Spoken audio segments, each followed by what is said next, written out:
We all know that nowadays, due to the pandemic, we heavily depend on online platforms for our academic activities. Even today, we are using the same web platform for this discussion. So day by day, the number of such platforms and video conferencing softwares are also increasing. We know the popularity gained by Zoom recently. And most of us are using Google Meet, even for conducting regular classes. Some institutions are developing their own platforms for engaging online classes. And even the UGC instructed that all higher education institutions to move on to the LMS platform, the Learning Management System platform, for rendering courses. That also demands more resources to prepare our course content or our lessons. So our heavy dependence on the online platforms demand the use of more resources for enriching the learning experiences. We know that previously, when we interact with our students in our classrooms, we had enough freedom to create suitable situations to make the content understandable. Or we had enough opportunity to know whether they understand the content or not. But now the situation has changed. All of us are bothered about our network connectivity. And usually we will ask two questions. Am I audible? Is my screen visible? These two questions become part and parcel of our class. We don't know whether they are attending the class properly or not. And hence we have to enrich our class with more attractive and self-explanatory resources. This situation demands the use of more and more resources for enriching the learning experience. For that, we have to make use of images, text, video, animations, simulations, applets, etc. as resources. So we are using the same. Even nowadays, we are using the same. Even in the PowerPoint presentation, we are using the pictures, the images and all. For obtaining these resources, what we are doing? We often search in the website, isn't it? But while searching on the website for finding out an apt resource for our class or for our presentation, we have to ensure that the material is freely available for the use, or there is no copyright violations with respect to the use of the same. Because we all know that the person behind the production of such material is the real owner. He is the real owner of that material as per the copyright law. If I prepared and published one fresh material and nothing is stated in it about its copyright, it will be subjected to copyright as per the existing copyright law. In the case of research also, nowadays we are discussing more and more about plagiarism and all. So, we are using text, image, audio, video, applets, simulations and all. And that is essential for enriching our class. But it is never safe to simply have a Google search and select the resources for your presentation, or select the resource for your class, or for your research purpose. As I mentioned earlier, we often use various types of resources. Among that, you can see that applets are there, simulations are there. What are applets? That is the ready-made interactive contents like Java apps to give more attraction and virtual learning experience to the students. Like that, we can prepare and use animations with the help of certain apps like stop motion, whiteboard apps. Maybe you are using the same for preparing some animations for enriching your content, your class and all. But all the time it is not possible to create and use our own applets or animations. And it will be difficult for you also. Then what to do? That time also, we are depending on the available resources in the web platform. But when we use the same, be careful about the provisions of copyright law.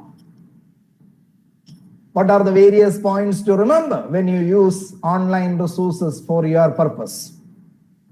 So the points to remember while obtaining and using the resources from online are, the first point is, remember that just because you find a resource online, that doesn't mean that it is free to use. Whether you are a teacher, student, or researcher, mind it, all resources available in the web platform is not meant for free use. The second one is, but there are enough resources available in the online platform which are free to use in the public domain with the Creative Commons license. There comes the point. Enough resources are available in the online platform that we can use it freely, because that material possesses the Creative Commons license. As I mentioned earlier, and as mentioned by your principal, the creator of the content has a right on his content, even by default. Remember one thing, if you create a resource of your own, and if you are willing, you can also give a Creative Commons license to your content. In that way, you give permission to all the users to use the same. If you find a particular material or content suits for your purpose, and if it is under copyright, it is better to seek permission from the creator before using the same. Never look for loopholes, but be an ethical digital citizen. So being an ethical digital citizen is very important nowadays. Be an ethical digital citizen. For that, what to do? The present slide also gives you some guidelines to use a resource which is available online. First, you have to look whether the content is copyrighted or it is available in the public domain. If it is copyrighted, never use it without permission. If it is in the public domain, you are free to use it legally. Sometimes the copyrighted materials can be made available for the fair use of it, provided your institution has already subscribed access to such materials.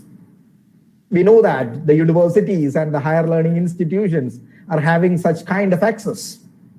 If your institution already subscribed access to such materials, you can use it. Or if it is coming under Creative Commons license, then you can use it. Better seek permission to use the copyrighted material, and if permission is denied by the creator, you can seek for alternatives. In this backdrop, actually we are thinking about the paradigm shift from copyright to copyleft. What is copyright? In the introduction itself, the moderator pointed out the relevance of copyright and the shift from copyright to copyleft and all. And your principal also stated about the copyright. What is copyright? As we all know, it is meant by all rights reserved with the producer or the designer. All rights are reserved with the producer or designer. Whereas copyleft denotes the rights are left to the user. It gives all rights to the user. But one thing is there. If we give all rights to the user, what will be its value? That is another question arised. Hence derived the Creative Commons licensing. But before proceeding to the same, let us look for some open educational resources. Now, plenty of resources are available in the open educational repository. We don't have to prepare the entire resources as our own for enriching our teaching and research activity. Several applets, simulations, even applets and simulations are available in these repositories maintained by famous universities like Harvard. In India also, we know that our MHRD is having such a repository. NROER is there. So we just need to find the suitable resources and use the same without any constraints. So you have to find such resources. So there comes the relevance of OER. What is OER? OER stands for Open Educational Resources. UNESCO states OER as the resources we use in the teaching domain or for learning or in the area of research. We have discussed about the relevance of this copyleft paradigm. What actually is copyright? We know that it is the right reserved with the producer. It is the right reserved with the designer. Whereas copyleft denotes the right left to the user. So the user is free to use the resource which is available in the web platform. But there arises a question. If we give all rights to the user at free of cost, what will be the value of the material? At that point of time, the copyleft paradigm has generated a particular form of licensing, that is what is called Creative Commons licensing. But before proceeding to the same, I'm just mentioning about some open educational resources. Now, plenty of open educational resources are available in the open educational repository. We don't have to prepare all the resources which are essential for our classes and all. Several applets, simulations, etc. are available in these repositories maintained by famous universities like Harvard. In India also, we have NROER of our Ministry of Human Resources Development. So we just need to find the suitable resources and use the same without any constraints.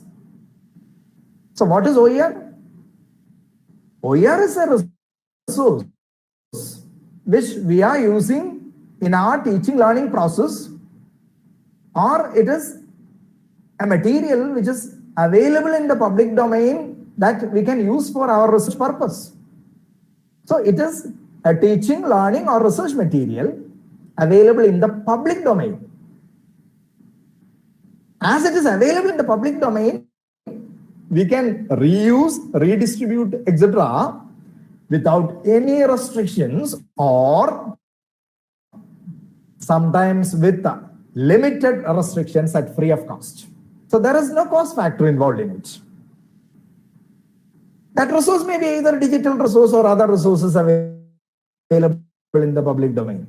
We all know about the popularity of Wikipedia, which comes under the general public license. The Wikipedia is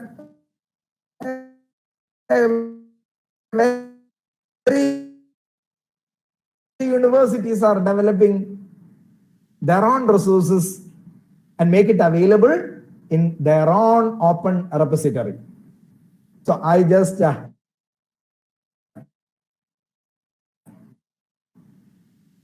mentioned that Even as a leading higher education institution in India, you can think of developing an open repository of your own.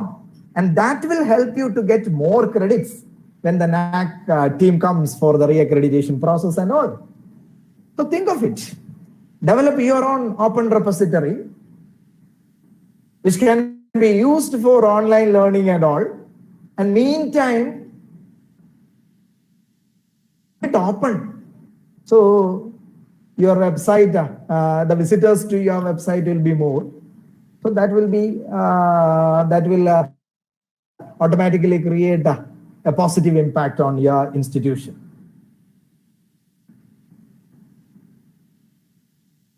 So peculiarities are explained as 5 R's of OER. What are the 5 R's? Retain, reuse, revise, remix, and redistribute. Retain means the right to make, on, and control. That means you can download, the user can download, duplicate, store, and manage the materials. Normally, as we all know, some professors used to tell like this, look, this is my presentation.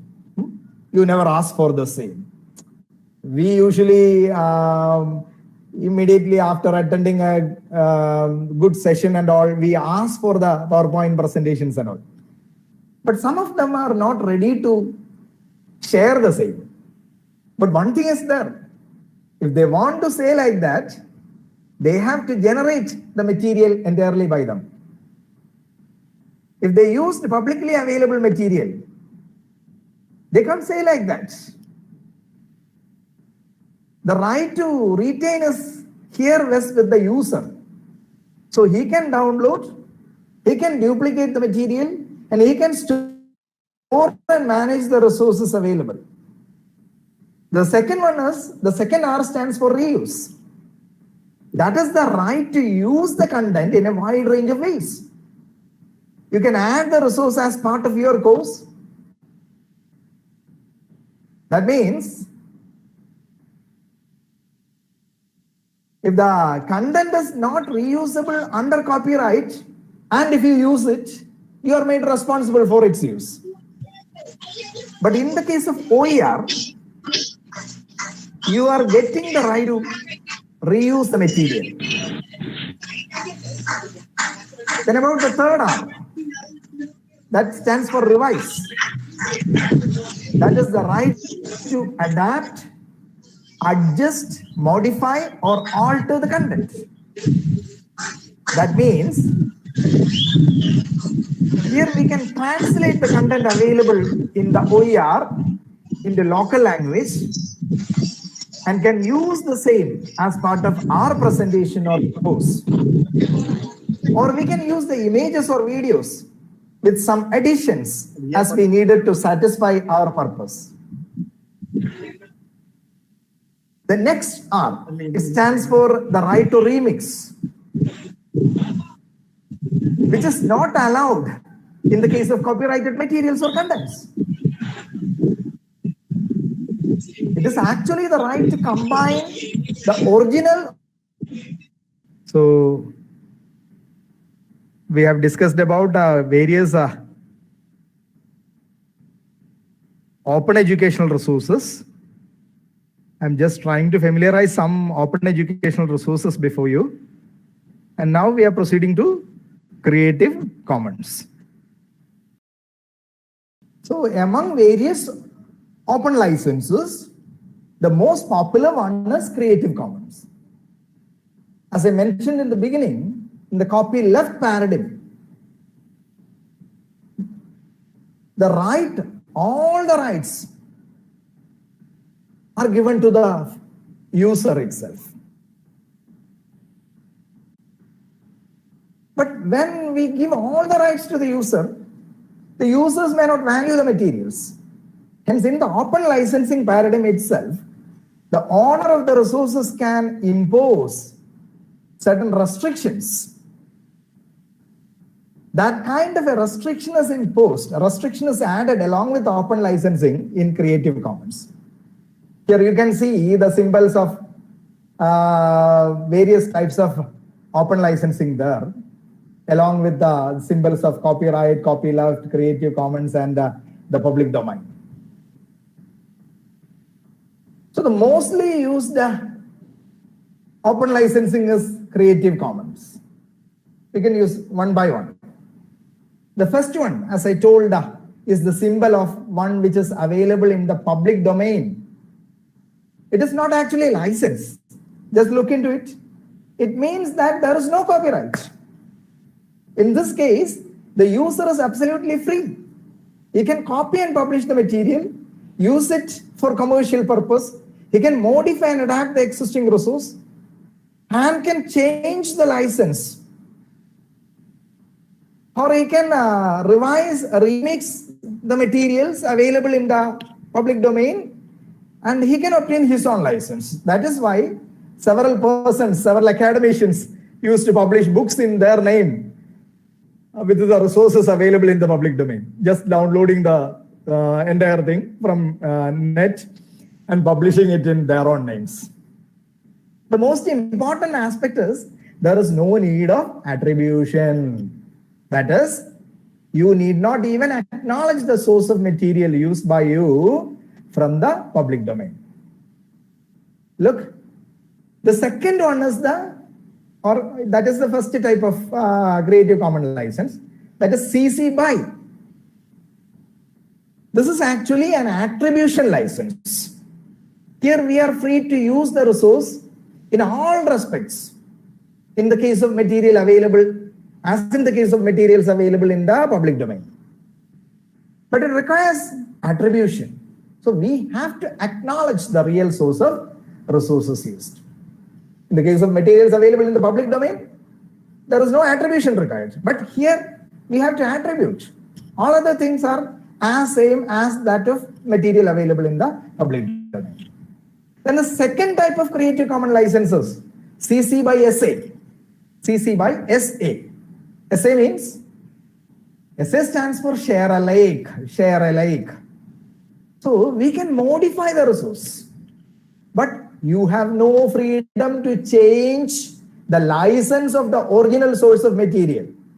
If you use that material for your purpose, you also should have to use the same license. So that means share alike. You have to share it as it is. Then the next type is CC BY ND. Here ND means no derivative. No derivative. In this case, we cannot modify and adapt. So we cannot add anything new to the existing resource. But we can copy and publish. Use it for commercial purpose. We can change the existing license also. But we can't add anything new to it. So even in open license, we can add this kind of restrictions. That is the freedom given by Creative Commons licensing. Next one is CC BY NC. NC stands for non-commercial. That means you cannot use the resource for commercial purpose or for gaining some money out of it. So it restricts all sort of commercial use. You can use it for other fair uses, but you cannot use it for commercial purpose. The next type is CC BY NCSA. So more restrictions are there. It is non-commercial and share alike with attribution. The materials can copy, publish, modify, and adapt, but it cannot be used for commercial gains. And also not having the freedom to change the existing license of the resource, and you have to acknowledge the source of the material. The last type is CC BY ND, non-commercial, non-derivative. You can copy, publish, but cannot use the commercial purpose, cannot use it for the commercial purpose, and not having the liberty to modify and adapt the same. Again, more restrictions are imposed. So we have to know thoroughly about the type of license the material or resource have before we use the same. Similarly, for us, when we develop certain materials also, there we can write the type of license we intend to give the same. Now, we just familiarize how we will be able to locate this kind of resources with Creative Commons license from the website. You know that we often use Google for searching materials. It is the most commonly used search engine in the world.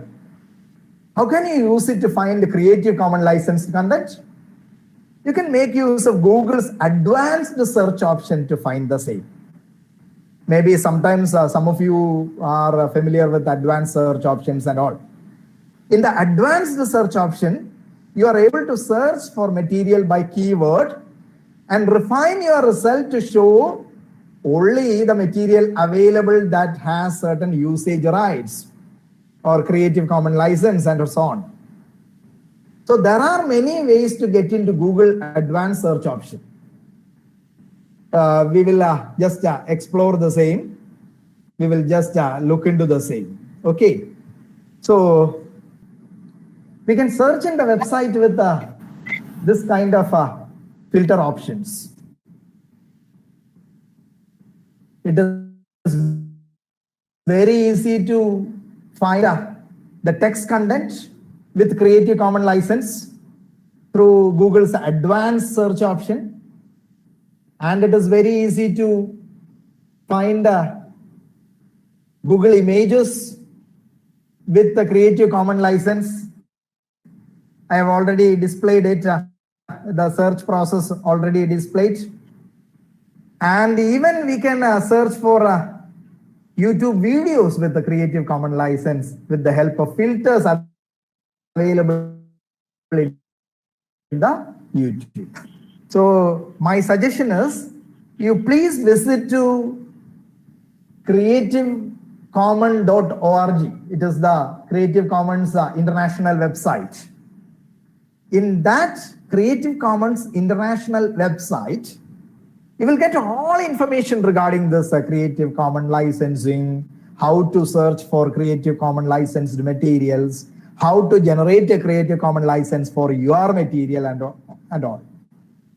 So there are step-by-step reference guides for search options and all. So from that website only, I have mentioned all these things. So these are all the resources where materials is available. Wiki creativecommons.org, then freedom.org, free press. These are all licenses, licensed materials available. And even from various sources, we will get Creative Commons images and other materials. So I don't know whether because of some technical problems and all, whether I am in a position to convey the entire thing as expected by me to you, and whether it is a fruitful thing or not. Anyway, as academic community, we have to inculcate a digital ethics in the minds of our students, thereby develop them as digital citizens. All the best and thank you all.